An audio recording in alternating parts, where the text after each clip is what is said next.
So we live in a world now of Brands Me, where we are actually our walking brands the whole time, from whether we out with our friends having some beers or at work, or so whatever we do, online, offline, we're actually getting recognized for what we're good at or what we're known for. What for you is important about personal branding? Well, Telana, I think we've got to realize that in today's connected society, you're not going anywhere.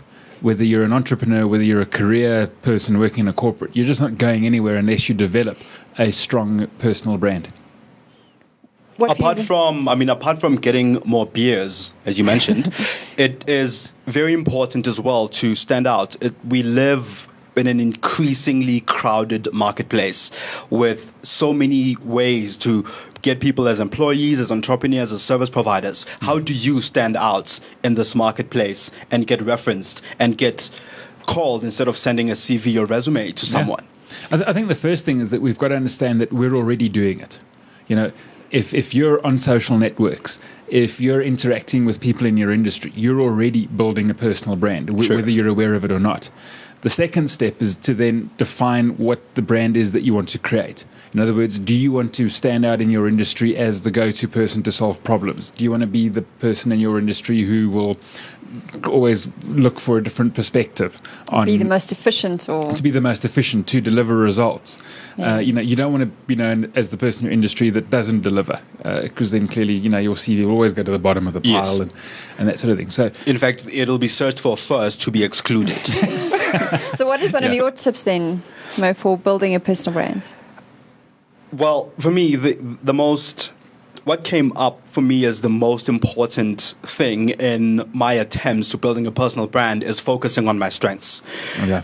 Because there's actually a book called Now Discover Your Strengths by Marcus Buckingham and Donald O. Clifton. Look for it. Yeah. Because what this book says, one of the things it says is there are many great drummers who want to be good guitarists. Many great guitarists want to be good drummers. Where, in fact, if you try to develop your weakness, you become just good or average at what you are great at or what you could have been great at, and very good at what you could have been average at. So instead, focus on what you're good at in order for you to be great at that and to be the go-to person, as Erik said, and to be referenced in what you do. To be the one person that everybody always searches for about a particular subject, about a particular job. That for me is. And I think for me, it's also about being genuine. Like you were saying, once you really know yourself and what you want to stand for, there must be something that you're comfortable with, and you're authentic in that. Yeah, and you're not trying to be something you're not. Yeah, and I think a big part of authenticity is congruence.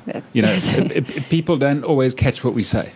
But when what you say and how you look and what you do, when those three things consistently match, then you begin to develop a really powerful brand. Which can work in your favor, as we're saying in today's world. So if you want to hear more about personal branding, then we've just recorded a lovely show. So check out our shows on ltp.letstalknetwork.tv, and you can hear all about our views and a lot more of this on the topic of personal branding.